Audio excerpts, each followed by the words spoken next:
Yeah. Okay, but maybe we can start then, and let's do that. Yeah, I think that if anyone have some questions, just write it down in chat, and like you, and we can later check these questions. But I think Christian, the floor is yours right now. Okay. Start. Thank you, Tonu, and thank you for the invitation today. I'm gonna share a presentation that we're gonna go to. But first of all, I'm excited to see you all this morning here. I'm Christian from Tempe, and we are a company based in Copenhagen. Today, actually, we are gonna launch that we actually just raised 3 million euro to develop our company even further from a venture investment company. I'm going to go through these three things today. That is, what is big data analytics and understanding the e-commerce market. Then I'm going to dig down into the Baltic and the Nordic e-commerce markets, and then I'll try to give you some advice on how you can build a better deep market understanding before you want to go out to other countries with what you do. But basically, you can say that so far in the history of business, companies and professionals and decision makers have made their decisions based on things they knew, expertise, their own internal knowledge, maybe things they had in their BI system if they made business intelligence systems over the last 10 years. However, a lot of the things that when we want to be a successful company, we don't only compete and based on our own knowledge. We have to understand what's actually happening outside of our own company, because we compete in a world with, like in most countries, thousands and globally millions of companies. We have millions and millions of potential users and customers.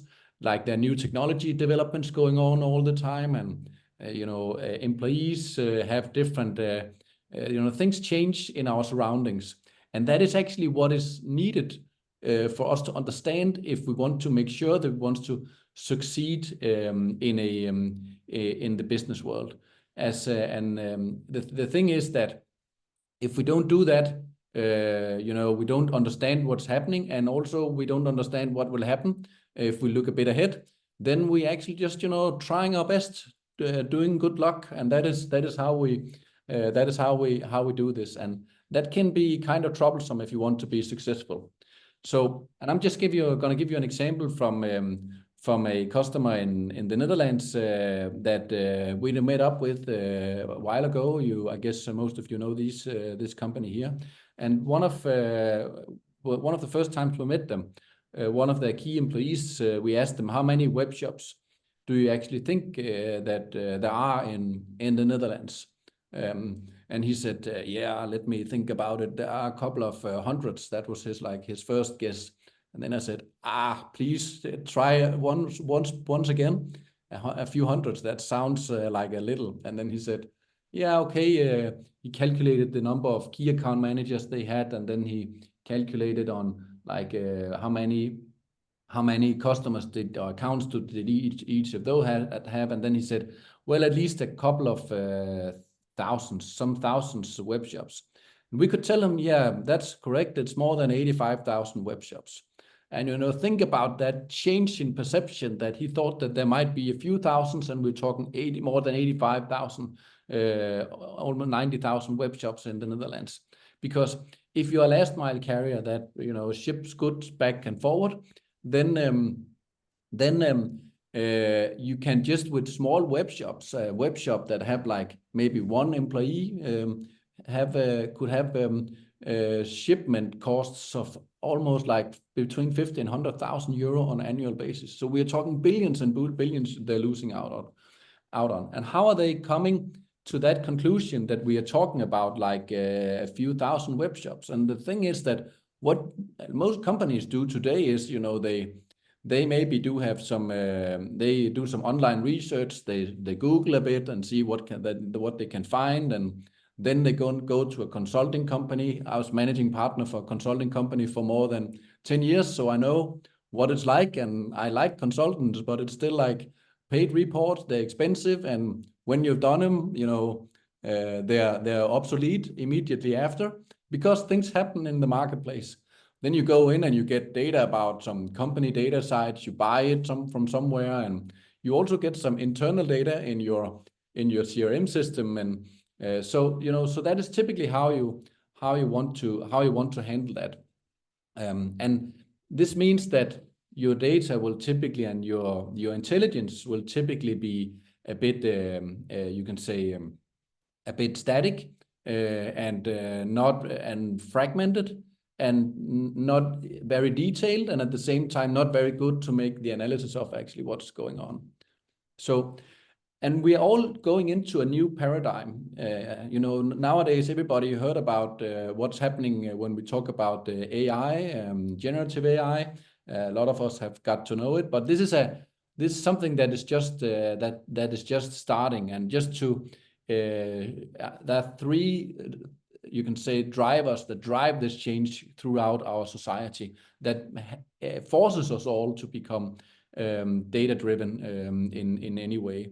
The one is like the explosion in data volumes, and from 2018 to 2025, the zettabytes that are produced in the global hemisphere is exploding from 25 to more than 175 zettabytes. Most people, they don't know what a zettabyte is, and it's really hard to grasp. You know, we know about kilo and mega and giga and tera and petabyte, and we can keep climbing until we get to zettabytes. That's actually just before yottabytes, so just before Star Wars kicks in. And the thing is that if we talk about the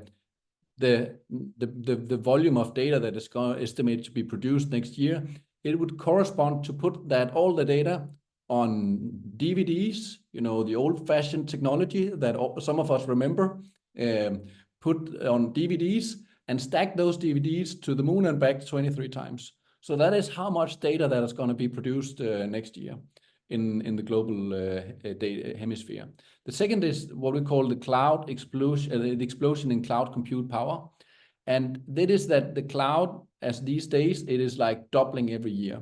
And if the cloud, the volume, the compute power doubles every year, on a 30-year basis, this means that the cloud is going to be 1 billion times stronger 30 years from now. And you can see that is just growing. And of course, there's also an explosion in speed. And most people, they don't think about it, but there's actually a reason that investment banks, they located very close to Wall Street in the US, or very close to the London Financial Center and the stock exchange. And that is due to what's happening if you are really good at using speed in data and analytics. A very, very low key example. If I blink my eye, that takes around 400 milliseconds. But if a investment banker do trading, they do that in microseconds, and that is a 1 millionth of a second. It's also difficult for us to understand the difference between 1 microsecond and a glimpse with an eye. But in reality, the difference corresponds to me blinking my eye 14 days in a row. So that is how many transactions that can be done. So this is coming, and we know about it, and it's going to be and it's you know, force we need to do, but it's also a big business opportunity. Because what this enables us to is to be able to take data from the world that surrounds us. The thing is that data is located in many different places. It's in public registries, it's in maps, online and offline maps, it's in the websites, it's in all the transactions. So they happen in many, many different kinds of places. And what we want to do is that we need to be able to take this data and pull it together and make some use of it, so it becomes intelligence that everyone can use. And so what we do is that we collect information from retail, from commerce, about logistics and real estate and different kind of brands and products and company information, and combine this in the 14, 15 countries that we are operating in as we speak now. And we put that together in a platform that makes it that generates this intelligence. And this enables us to answer the kind of questions that I'm going to go through, give you some examples of answers to today, like to understand the market, understand how's a product going, how many of these products are available on the market, how big is the supply, what are the opportunities, are there some holes in the market that we don't know about, and also to track the competition. So a lot of our customers say, we can actually track the competition that we are seeing in the market as well. So I'm going to dig into some different kinds of questions about what technologies is going to be used by who. You can see who would be selling some products, how many organizations will or web shops will sell how many products, and who are they. You can ask yourself, like, what products are trending in the market, where should I do the investments, and these kind of things. What is the like? So these kind of information that we can pull out of this intelligence platform. And how we do it is that we actually visit 1.9 million websites throughout Europe, the 15 markets that we're operating in, and we do that between every day and twice per month. And we see is what's actually going on. Is there a web shop? Is there not a web shop? Is it live? Is it under construction? Are we able to see if there's a kind of a checkout or not? And then we can go in and we can look at the active companies or the active web shops that are there. Like that is, and then we identify 580,000 web shops across these markets, and boil that down to 380,000 companies. The reason we boil it down is that some companies have more than one web shop, and also not all of them, are operating. If they're bankrupt or struggling, they're not an operating company. Then of course we don't want to collect and pick up that information. And that is something that we do all the time to make this platform and the insights that I'm going to show you now. Dynamic here. So as I said, we have this across these 14 markets, and this brings us to 380,000 web shops that actually do sell physical goods. As you can see here, as you said in the intro, Tono, we collect around 80,000 web shops in the Nordics. And as you can see, we collect information from around 20,000 in the Baltics. But also, like, the biggest market that we have seen in Europe is so far the Netherlands. We are going to collect more information in some of the bigger countries like Poland, Germany, the UK, and France in the next year. And that is also one of the things that we're going to use this investment for, that we can just make public today.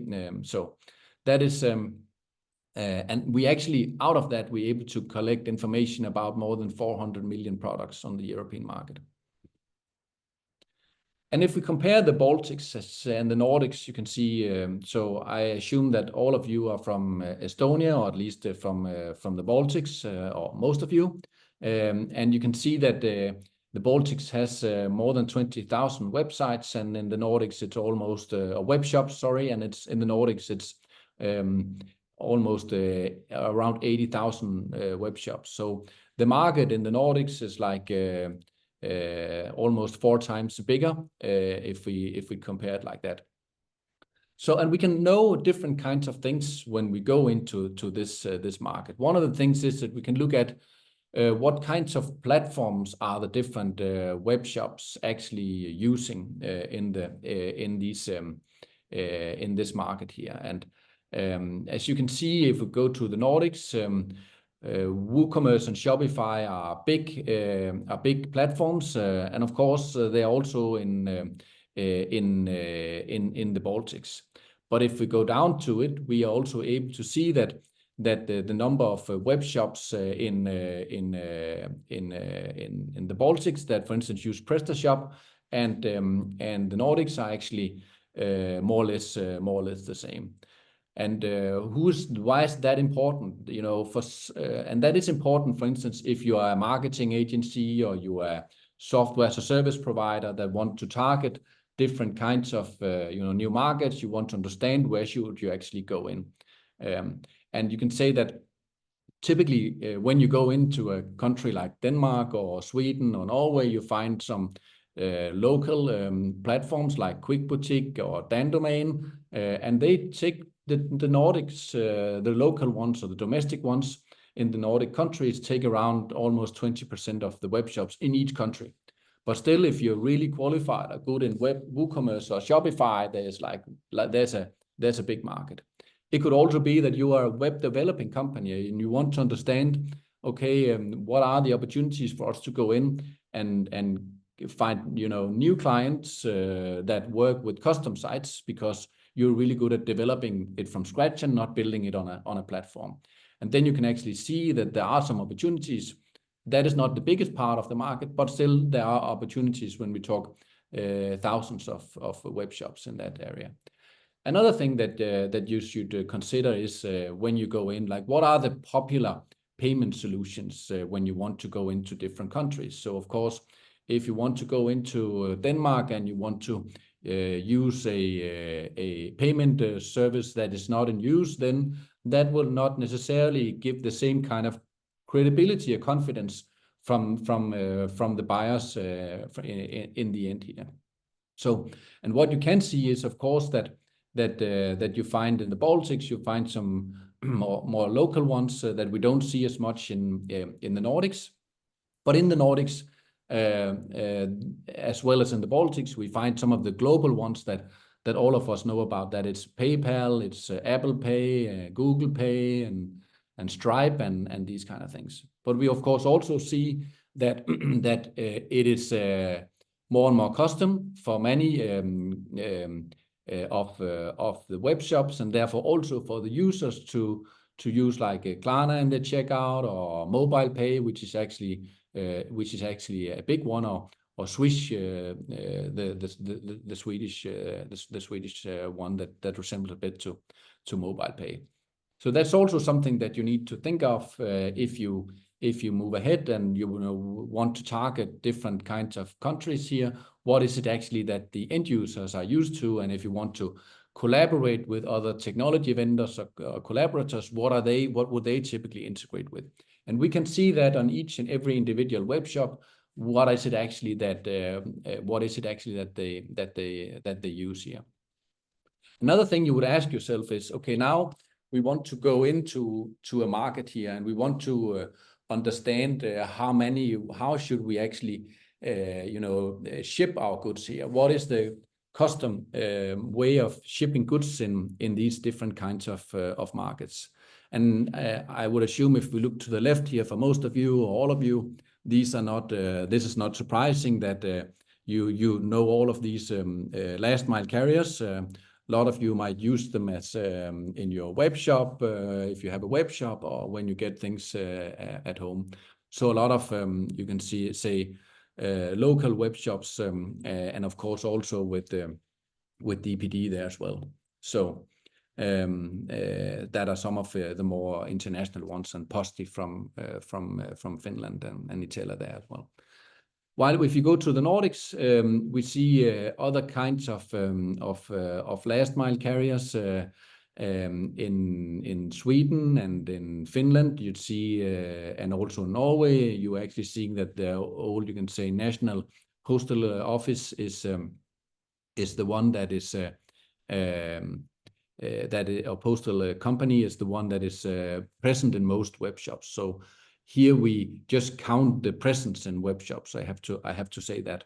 For instance, if you look at Bring, we don't see them on top 3 in Sweden. But if you look at the biggest web shops or the number 1 placements in the checkout, we actually see them as one of the top 3 players. So you can use this data for many different ways. If you are a last mile carrier and you work with this, of course, it's really important to understand what is your position and how do you track compared to your competitors here. The number one typically gets 80% more than number 2 or 3 in the checkout. So we see huge volume drops if you go down from place number 1 in the checkout. You know, you go into a website where you find a product, you take that to the basket, and then you find yourself as one of these to be number 1 or 2 or 3. And of course, your task is to try to negotiate as good as possible. So what for other kinds of companies, what could this be interesting for? It's also interesting for if you work as a web agency and you integrate with it, or you are on a different kind of platform. Some of these are better at integrating with some platforms than others as well.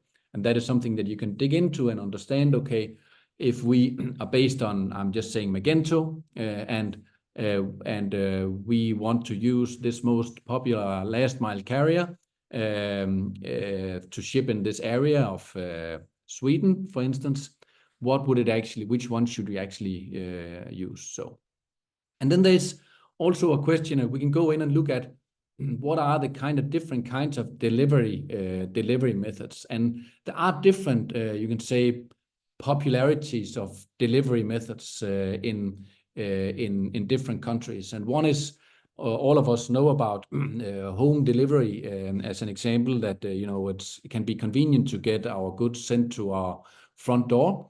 And in Denmark, for instance, that accounts for around 33% of the market, while in Sweden it's actually only a possibility in 15% of the web shops to get shipped goods to your home. So that's also a big difference here. And you can know that there are different ways of what are the pricing in this. Some of you might be familiar with the Parcel Logger Central and Andrew Veskimeister, who he actually shares some of these numbers that come from our platform on a monthly basis, and how are these things changing. But of course, one of the things that you see is it is more expensive to get things shipped to home delivery in some of the, like in Finland and Norway, and a lot is due to geography.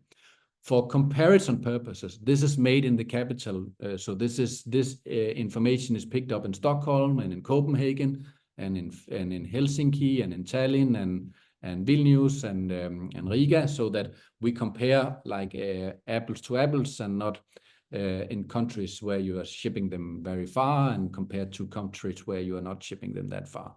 So typically the prices are high. In some countries the prices are high, and they're typically most highest to home delivery. And then there's a battle going on. Do you want to hand deliver to a parcel shop or a parcel box? But these are more comparable in terms of pricing. For instance, in Lithuania here, we can see that it's actually on average or more or less of the same price that we pick up here. And then another thing is to consider, if you are a web shop, for instance, and you're thinking, I want to, we are a web shop that has either that want to go into a different product area, or that have a specific product area as well. How is it actually the numbers of what are the, you can say, the segments and the product segments and the markets that we should go in for?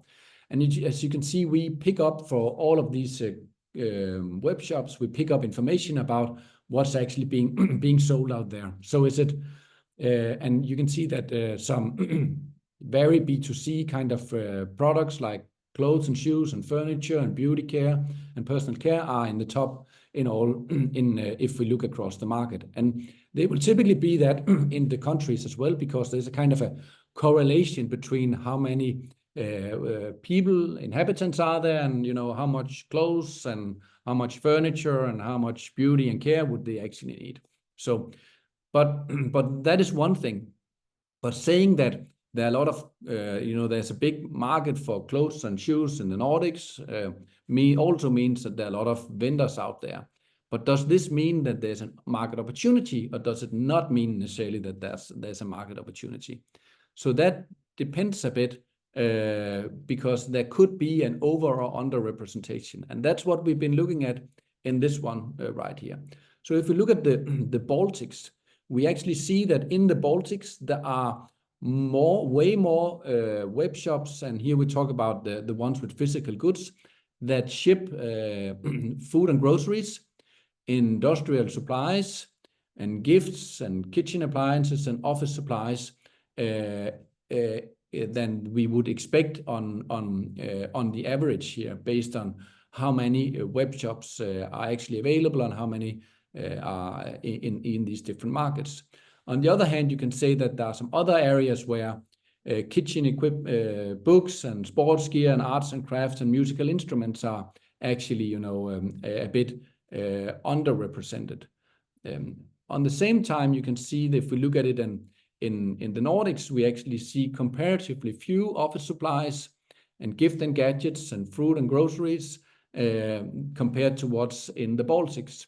And I assume that it can be more difficult to ship at least the food items, fresh food items, but this means that there are actually some possibilities for Baltic companies that work in the e-commerce industry to share some of to target some Nordic markets here.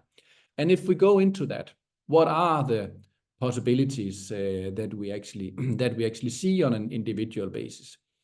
And you can see that if we look at Denmark, you can see that there are actually an underrepresentation. That is what the orange red bars here show, an underrepresentation of web shops that ship automated parts and accessories, that ship health and medical supplies, and also tobacco and pipes and accessories. So these are some of the things that we in Denmark actually have comparatively few of on the market.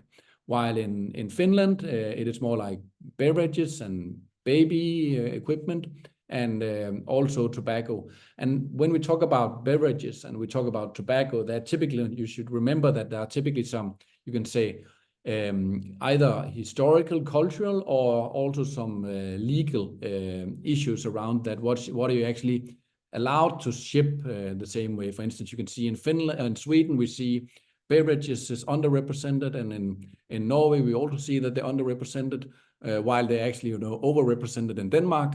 And one of the reasons for that, of course, is that you have Systembolaget and Vinmonopolet that are there, and there are some regulations around that. But there are actually also Danish web shops that learn how to ship beverages for instance, to Sweden, and use this kind of insight to do that. But if we go through it, you can see that that office supplies and cleaning supplies and industrial supplies are also some of the things that are actually that we actually have a shortage of in some of the Nordic countries. And if you look at that from the Baltic perspectives, industrial and office supplies in some of the countries are some of the things that you actually have many web shops that do. So this could be an opportunity to look at how is there actually some possibilities there. And we can do that going all the way down to individual products and individual brands to see how are there actually an over and under representation in the different kinds of countries. And here we took web shops that sell Nike and Adidas, or only Nike and only Adidas. And as you can see, if we look at this kind of that typically web shops that of course typically sells sports gear, you can actually see that we in Denmark, which is half the size of Swedish population, we have almost the same number of websites, while Finland and Norway, which have you can say almost the same size and population as Denmark, they have far fewer web shops that sell these goods. But you can also go in and say, okay, if we look at this, it seems as if east of the Baltic Sea that it's like Finland, Lithuania, Latvia, and Estonia, we see that Nike is over represented compared to Adidas, which is comparatively more popular in Sweden and Denmark, and to some extent in Norway, at least if you look at it. So, and I'm not into that. I don't know exactly what are the reasons behind that. Typically, you will need to get a qualitative assessment. You might know it yourself. Is Nike more popular in the Baltics, or what is behind that that split? But that is but it also opens up that there might actually be an opportunity. If it is because that there are some, you can say, typically market understandings, this means that in Denmark there might be opportunities for companies that work with Nike, or the opposite way around. Is it because are there some real, you can say, obvious reasons that Adidas is way less popular in Latvia or in Estonia and Lithuania than it is in at least the Scandinavian countries, primarily Denmark and Sweden? Then you can actually use this kind of information to go in and say, okay, what are the opportunities for us? And you can look at what are the price points and these kind of things that we should hit if we want to make this attractive. And as we saw previously, if you are a Baltic country and you want to, from a Baltic country, and you want to ship that to Denmark and Sweden, you should factor in the shipment cost and see, is this something that we are able to do at a level that is, you know, comparatively price-wise as well as interesting as it is from compared to shipments within domestic countries, because you don't want to add another cost if you cannot, you know, lower the cost on the product as well. So that are some of the things that you can look at. And then I'd say one of the things that depends a bit upon what you are actually, what kind of business you're in. Some of our customers, they work in, as I said before, as last mile carriers. And one of the things that you would like to know is where are, you know, the warehouses for the web shops that we actually pick up at. So as you can see, we have web shops that have a location, also in areas that are far from the central infrastructure. You can see if you go all the way to the north here, you can see that there are actually web shops in Skagen and web shops out here to the left in areas where we actually are not able to identify their warehouse. Where's that actually located? And we do that with many different data sources like return addresses, company locations, OpenStreetMap information, building information. These things we're able to put together and see where are these warehouses actually located. But of course, if you're a last mile carrier and you say, you know, we want to make sure that our terminals or the 3PLs we work with, they are located where the warehouses are typically, or want to make sure that we expand to a new area, then we want to know what are the infrastructure that we need to be very closely linked to, because it would not be, you know, it would be more costly to pick up goods and hand them in if the warehouses and our route network is structured in you know, in an inefficient way as well. As I said, you might also be a 3PL or you know, a company that wants to take this to the next, that wants to help other companies with their warehouses, and there, of course, you should also want to know where are they actually located and where do they have their warehouse located today. So in this way, we were able to, with data and analytics, we're able to make a market understanding that it's way deeper than if we just asked some people or looked at an old report or tried to Google our way around. We're actually able to understand our market. We're able to understand the dynamics. We're able to understand what is it that we should do. And one of the things I would give you, I promised Tono to give some advice about what should you actually know, or what kind of considerations should you do when you want to go into export to another market. So one is which kind of markets are optimal for your products. You sell something, and is the market right for that for your products in this? It's like is the size big enough for the market? How is the pricing in the market of the products that you want to ship to that market? And are there some opportunities given the fact, for instance, you might remember that I showed you this about underrepresentation or overrepresentation. If there's a lot of players out there that sell the Adidas shoe that you want to sell, then that might not be the right place to go. But if there are comparatively few, that would actually be an opportunity for you to say, my God, they don't understand how nice a shoe Nike is, and we got them here. You know, what kind of product it is.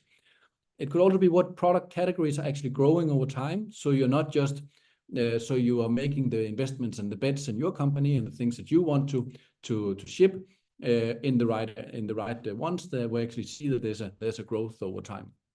And then, of course, who could buy our products, the ones that we have? So now I've just been talking about if you're a web shop, but it could also be that you're selling to web shops as a manufacturer. You could also be a wholesaler that wants to ship, helps, you know, connect the manufacturers and web shops or retail businesses in a country. So that is also a possibility to use this kind of information to find the ones that could actually be the ones that should buy your products. We have had different kinds of companies around that actually want to use this for selling, you know, different kinds of products, and then there's also competition. So, what is your ICP? So, where do you normally win? And sometimes, you know, we have a lot of things on our things we think we're good at, but we might not necessarily be the ones that are good at it. We could be a software as a service company. And I would like to know, you know, okay, apparently, or a last mile carrier, apparently, you know, we want to target this part of the market, but who else there? Which competitors are there? And are we actually winning in this domain? Are we winning in this industry? Are we winning in this geographic area, or, you know, this web shop size and that kind of thing? So that is also some of the things that you would like to know. What are your ICP, and what does that look like? And also, how does the different kinds of web shop brands composition look like in a country? That was back to the Nike and Adidas. Then there's the question, as I said, we touched upon today as well. How should you actually deliver your products? So what are the customers, the end users in the countries and the geographies you want to enter? What are they used to? So are they used to going and picking it up in a shop? Or are they used to picking it up in that you deliver at home? So that is something that you also would need to know. Of course, last mile carriers use our service to understand how is this market developing, but also web shops that want to know, I want to go into this new country. What should I expect? How would they typically deliver it? What are the pricing ranges for shipment of goods that I should be aware of before I go in? And then, as I mentioned, one of the last things, how's the current infrastructure, and what are the optimal spots? And then I think one thing you should not underestimate is which tech stack should you master if you want to go into a specific market. For instance, web shops, as I mentioned, you would like to know what kind of payment providers are there, what are they accustomed to, and what are they not accustomed to. I can also tell you that there are some countries in the South and Eastern Europe where the technology, you know, it is not as common that you do it just with that you pay just with a digital payment, but there's actually some areas where you can say that cash is a very used normal way of paying for it. When you deliver it at home, you pay the last mile with cash. I tell you that would not work out here in Denmark. But if you're a Danish web shop, and then you have to consider that as well. And also, as I said, the platforms, that is something that you need to consider as well, because if you don't master the platform, if you're really good at Quick Boutique, the Swedish one, and there's no one out there that do Quick Boutique in the Netherlands or in Estonia, whatever it is, then you would not, then you would immediately have your own barrier. And that is whether you're a web shop, or because then the rest might not be able to integrate with you. The last mile carriers might not be able to integrate with you. The opposite side way around as well. If you're a last mile carrier, you want to understand, are there some of these platforms that we integrate nicely with as well? So these are some of the questions that you would need to ask yourself. in this process here. I'm gonna hand this over to open questions. I don't know if there is anyone in the chat, so I've not been able to see that. And I know that Tono is gonna take a look at some of the questions, and so we can take some. You're more than welcome to reach out to me or to link up, and we're also gonna share the slides and the numbers and the reports about the Baltic markets as well. We do that once in a while, and the Baltics. We also just did something in the Nordics, and so you'll be able to compare these kind of numbers here. So I'll stop sharing and see if there are any questions that have come up, and I hope you think this gave you some insights. Yeah, thank you, Christian. We don't have questions in chat, but if you have some questions or just turn your microphone on and ask. And thank you very much. Many companies have expansion in mind and plan for the next few years in Estonia, and with foreign markets and information about the foreign markets is very useful, I think. And but Christian, what do you think if you were to expand and you have example one e-shop, whatever e-shop, you could choose one country only to expand to, which country would it be and why? Yeah, so I would have to say the boring answer, that depends. Because it depends upon, and that is why you would like to know like this kind of information that I have shared today.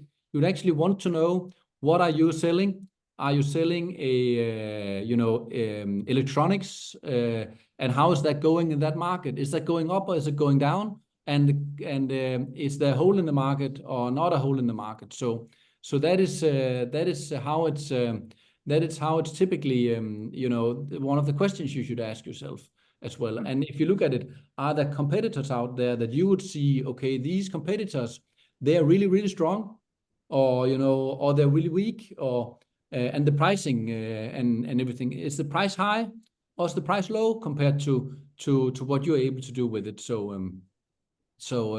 that is actually how it's some of the questions you would have to ask yourself. So I cannot tell you which market you would go into, but I think one of two reflections as well. If you're a Danish company, you would typically say, we want to sell to Germany and we want to sell to Sweden, and then you just go out there. So that is actually one thing, and you should consider, is that because that it's traditionally we try to sell to companies, to these countries, but it might be that there are other opportunities that are bigger for you. Similarly, I would also say that that there are web shops that are sitting around, and then they might be sitting in Sweden, and then they sell, we ship to Finland, and because we want to do that. But why would you not also try to ship to Germany and the Netherlands and Denmark and Poland or whatever kind of country? And there are actually some of our customers that are using our service because help them say, this is really easy because you're already exporting and you have a business model that works, and how could you take this to the next step? Exactly. But what do you think, how Danes, Finns, etc., I mean, Scandinavian consumers feel about the Estonian e-shop? Would you buy from an Estonian store, or would it be better to leave impressions like you have a local company? Because we have many problems with Finland.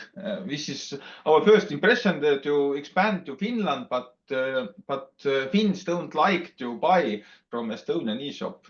Okay, yeah, and I think that is actually something that there could be some cultural aspects as well, in different countries. I think that, but one of the things that some of our customers are also using our platform is to say, okay, now I can actually understand how big is the market, and then I can go in, and find competitors, and I can see how does their website actually look.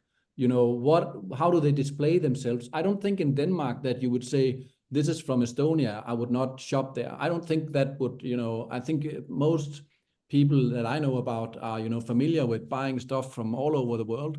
But of course, you should also think, is this actually, you know, the same kind of, you know, do we appear as the same way professional, the same way? Do we have the same kind of messaging? What do we have, as I mentioned before? Do we have the payment providers that they trust in that country, and etc.? And if you don't have that, and if you go to Finland with a local Baltic one that nobody knows about, and you know, you're not good at you know, formulating it the same way, then they might think, this is like second tier, and then you should not go for that, of course. So that is actually what you should use it for. Good point. Actually, you have 4 good questions in chat. Okay, great. Let us have a look at it. Yeah. There's one about an investment, what a company should do to enter one country as an example. So I think that again, that of course depends a bit. You would have to invest in a service like ours if you want to use that kind of service. You would have to invest in a you know, in a collaboration with a last mile carrier. You know, typically that is where you should see, and I know that there are international last mile carriers as well, that cut across and that can help you grow your business in that kind of way. And then I think there is something about understanding, you know, customs, and I think typically that is a barrier for companies that want to, you know, to export to Norway or to the UK, for instance, because then you need to understand that, and that can be kind of a burden. But there are some of the integrators and last mile carriers that are actually able to help you along the way, and it's actually much easier and cheaper that you would think. Do we have data about the customer support chat solutions on the web shop? I actually have to get back with that, but platforms that are being used and market share, of course, and these kind of things. I don't know if your name is Andre, but you asked me about that, and you can just send me an email, and I can ask the team if we pick up that. We pick up a lot of information about different things. And then Monica asks me, hi, what would be the parameters to look at the most if a company is a distributor of products and have a certain territory it must expand to? There is no option to choose a country or region. Where should one start out? So I would look at, as I said before, you know, do we have a product, and is that product priced?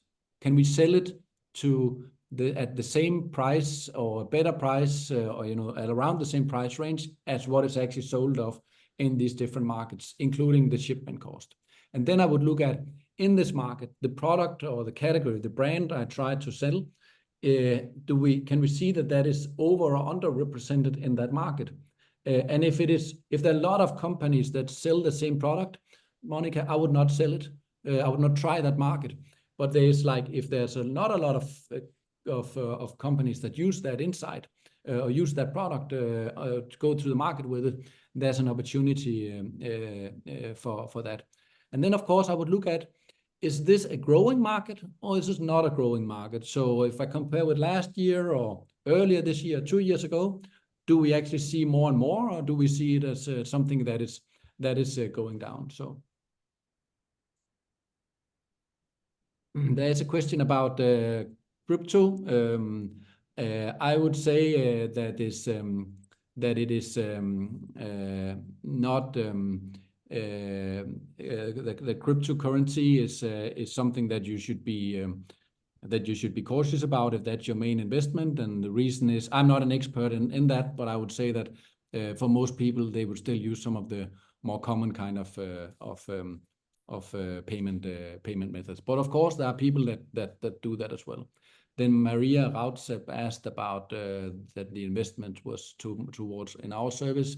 We package the service depending on what you do and how market you are and what kind of modules you use. So it depends a bit upon what your company is doing. But some of the smaller companies that use it for some of the smallest purposes, they start off between 500 and 1,000 euro, but some of the bigger ones that use some of the more intelligent modules and have many users and different kinds of use cases, they pay up to as much as 4,000 and 5,000 euro on a monthly basis. That is, the average is around 2,500. And for some, that is expensive. But I would still say that you should think of how many new customers and how big a market and how big an investment are you actually doing, and not just think of this as a cost. If you think of this as a cost, then you might find a cheap data solution out there, and if they're good enough for you, that's good. But you typically there's a lot of risk because you pour in a lot of crap, so to speak, and you know what you say about analytics: crap in, crap out. So then you get a lot of noise afterwards. So this means that you will just waste your time and you would not get anything out of it. And we are a premium product, and that is because our customers, they want to lead the market, and they want to be the first, and they want to know it before their competitors, so that they can actually act. But as you see, it depends a bit on your use case, and you're also welcome, Maria, to write to me also the email I just shared, and we can take it from there and see if there's a fit. But this example, if you are average Estonian e-shop, little e-shop company, and this flat 500 euros per month, it gives you all access to all data, or? That would typically be, again, it depends on the use case and how you put it together. That would typically be on for one market, because that is typically what some of our users are. Okay. Yeah. So, okay. But again, I would rather, instead of, I would say that drop us an email and see if there's a possibility and what we do, and then we can take it from there. My last question: do you have any recommendation for Estonian merchants what to keep in mind in 2025 in e-business? For Estonian web shops in general? Yeah. And from where I come from, I have to say, you have to invest in these kind of services. And the reason is that the world is going in that direction. It is becoming more digital and it's becoming more analyzed. That is one thing. The second thing, I think I would actually try to see myself where are the best international opportunities, because the European market or the global market is big, and there are also a lot of vendors out there, integrators, transportation, logistics companies that can help you along that way. So it is not as big as a challenge as you would sometimes think. You say think big when you start something out, and then if you do that, of course, that should go all the way into your business. So if you sell something that is like very local Estonian brand, and it is a product that people mostly buy in Estonia, then you will have a harder time trying to sell that to France or wherever it is. But so you have to consider these things as well. But I would say get going, try it out, be as intelligent as possible, and don't think of this as you're the only one. You're part of. You would have to tap into an ecosystem, have to find the right partners, use the right technologies, as I said before, because if you want to do something that is not with a payment service that nobody else has used, that would be bad for you in the country you will go into. Good words. Yeah. Okay. So thank you very much, Christian. And if anyone have some questions later, or just write to Christian or ask me Christian's email. And if it's okay, share me this presentation, and I will share it if someone have some questions or wanted to. I'll share the presentation and as well, and we are also publishing this as a report around the Baltics, Nordics, so you can have a look at that. I can share it also. Yeah. Great.